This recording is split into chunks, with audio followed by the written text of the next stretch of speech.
Assalamualaikum dan selamat sejahtera. Apa khabar semua? Semoga sehat dan ceria selalu. Video ini merupakan pembentangan berkumpulan untuk subjek CTU 555. Tajuk pembentangan kumpulan ini ialah kebaikan dan keburukan pembelajaran secara talian di peringkat universiti. Video ini akan memberikan 4 kebaikan yang boleh kita tafsirkan dan juga 4 keburukan berkenaan pembelajaran secara atas talian kepada mereka yang belajar di peringkat universiti. Tujuan kajian ini dilakukan adalah untuk mengkaji cabaran dan untuk menilai kesan pembelajaran secara atas talian yang dilalui oleh mahasiswa serta mahasiswi. Tanpa melengahkan masa, mari kita lihat 4 kebaikan yang kita dapat sekiranya kita melakukan pembelajaran secara atas talian. Yang pertama, ia melibatkan kos perbelanjaan mahasiswa serta mahasiswi. Setelah saya melakukan pembacaan terhadap beberapa kajian, saya dapati bahawa perbelanjaan mahasiswa serta mahasiswi berkurangan. Perkara yang dimasukkan di sini ialah mereka tidak perlu untuk melakukan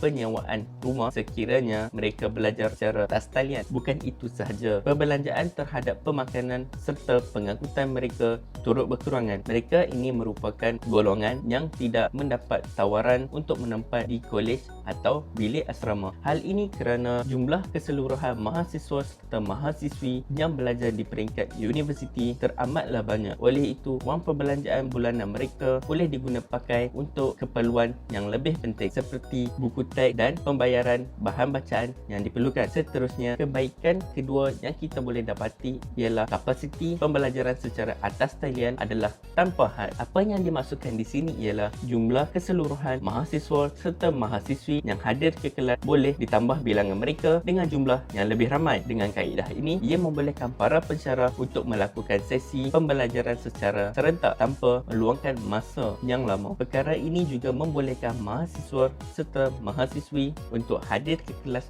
tepat pada waktunya. Rakaman video juga membolehkan mahasiswa serta mahasiswi untuk merujuk rakaman video tersebut demi memahami isi kandungan yang dipelajari pada hari tersebut dengan lebih lanjut. Mereka juga tidak perlu hirau berkenaan kesesakan lalu lintas sekiranya mereka hendak ke kelas. Mereka cuma memerlukan sambungan mudah alih seperti laptop dan internet untuk memulakan pembelajaran secara atas talian.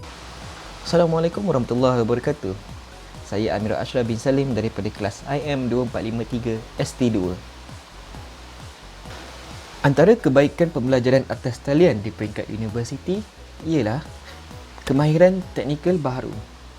Pembelajaran di peringkat pengajian tinggi memerlukan mahasiswa untuk memiliki kemahiran teknikal kerana ianya salah satu ciri utama yang dicari oleh pihak yang mencari pekerja.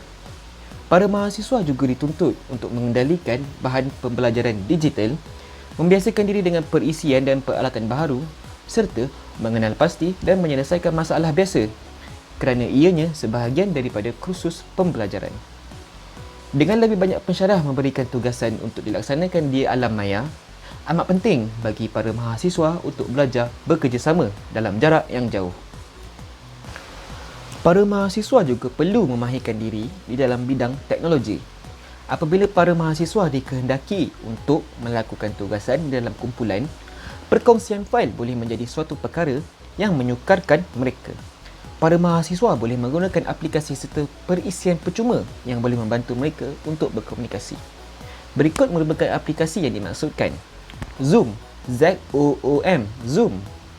Satu perisian persidangan video bagi memudahkan mahasiswa untuk berkomunikasi secara face to face dengan ahli kumpulan lain di alam maya. Google Drive, DRIVE. Perkongsian dokumen serta fail dengan ahli kumpulan lain dan ianya hanya disimpan di dalam storan awan iaitu cloud storage. Bermakna ia tidak memerlukan simpanan fizikal. Trello, Trello, Trello. Perisian mengenai pengurusan projek bagi membolehkan mahasiswa dan ahli kumpulan untuk cipta, menugaskan, memantau dan mengutamakan tugasan. Yang terakhir, antara kebaikan pembelajaran atas talian di peringkat universiti ialah membina motivasi diri. Apabila mahasiswa berjaya menamatkan pengajian secara atas talian, mereka telah menunjukkan bahawa mereka mempunyai pengurusan masa yang baik serta mempunyai motivasi diri yang kukuh, di mana ianya adalah antara ciri utama yang diingini oleh majikan. Dengan menamatkan pengajian secara atas talian, para mahasiswa telah membuktikan bahawa mereka boleh mengharungi pelbagai tugasan, menetapkan keutamaan dan boleh sesuaikan diri dengan keadaan bekerja. Para pensyarah telah menaruh harapan kepada mahasiswa serta mahasiswi untuk mereka belajar secara berdikari. Secara tidak langsung, mereka akan belajar sesuatu perkara baharu secara sendirian dan boleh menggunakan pelbagai bahan bacaan yang diberikan oleh para pensyarah. Perkara ini juga sama di dalam dunia pekerjaan, di mana majikan memerlukan pekerja untuk sentiasa bermotivasi, kejar perkara yang menarik perhatian mereka dan mencari peluang dan cara baharu untuk melakukan sesuatu perkara. Apabila para mahasiswa melakukan suatu perkara dengan bersungguh-sungguh, sama ada pembelajaran atas talian atau bekerja untuk majikan, maka mereka akan lebih berjaya di masa hadapan. Antara keburukan yang kita dapati semasa pembelajaran secara talian adalah masalah rangkaian internet dan Wi-Fi. Untuk melaksanakan kelas ataupun pembelajaran secara talian, mahasiswa dan mahasiswi perlu bergantung kepada Wi-Fi mereka ataupun data mudah alih mereka untuk menghadiri ataupun membuat kertas kerja yang diberi oleh pensyarah kita. Terdapat beberapa pelajar yang tinggal di kawasan bandar dan juga kawasan pendalaman.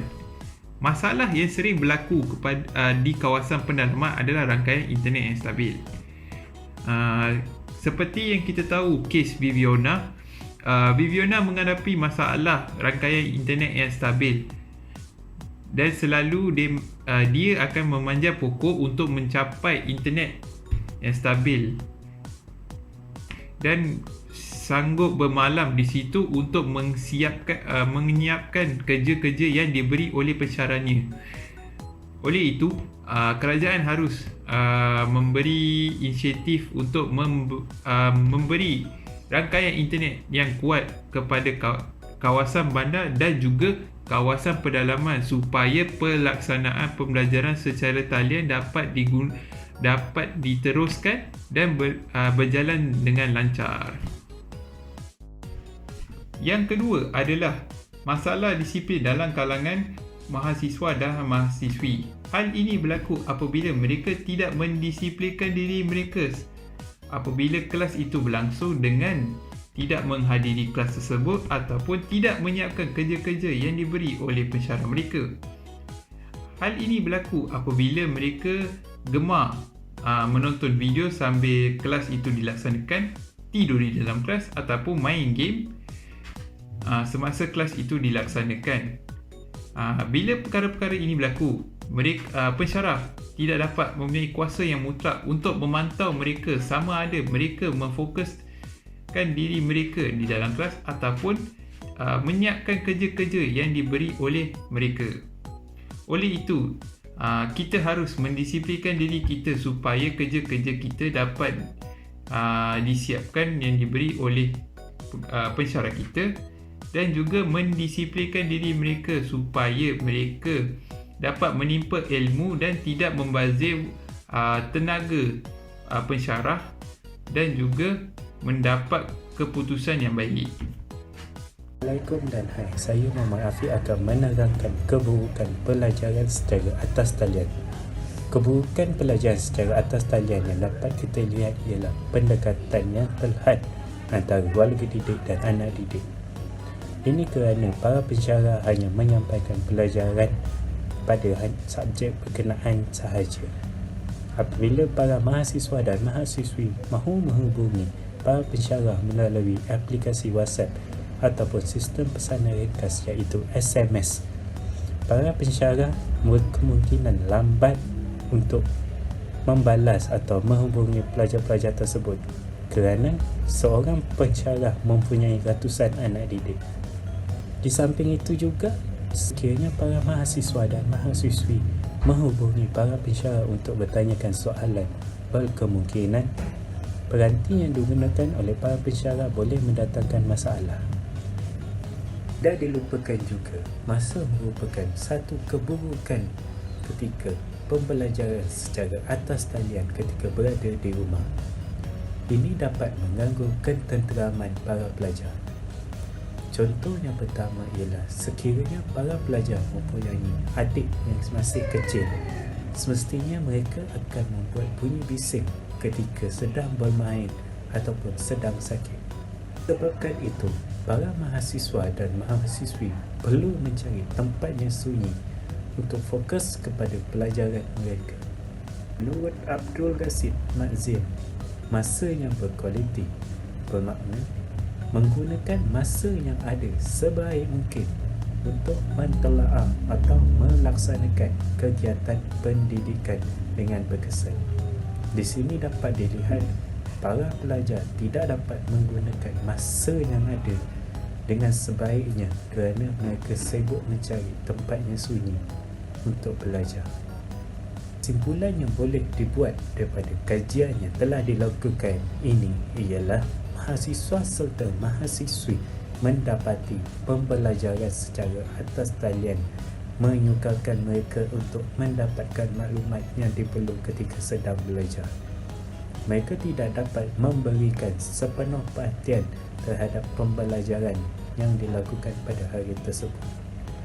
Perlu banyak cabaran yang mereka perlu hadapi kerana mereka tidak biasa melakukan pembelajaran secara jarak jauh di rumah masing-masing. Malah masih ada yang bingung dan buntu tentang apa yang mereka sepatutnya lakukan. Kita dapat melihat bahawa mereka terlalu bergantung dengan bantuan yang dihulukan oleh orang lain. Mereka sepatutnya belajar berdikari untuk berdiri di atas kaki sendiri. Kesimpulan yang boleh dinyatakan di sini ialah para mahasiswa serta mahasiswi hendaklah mencari kebaikan di dalam perkara yang mereka lakukan. Dengan ini, mereka akan berasa lebih semangat untuk melakukan sesuatu perkara.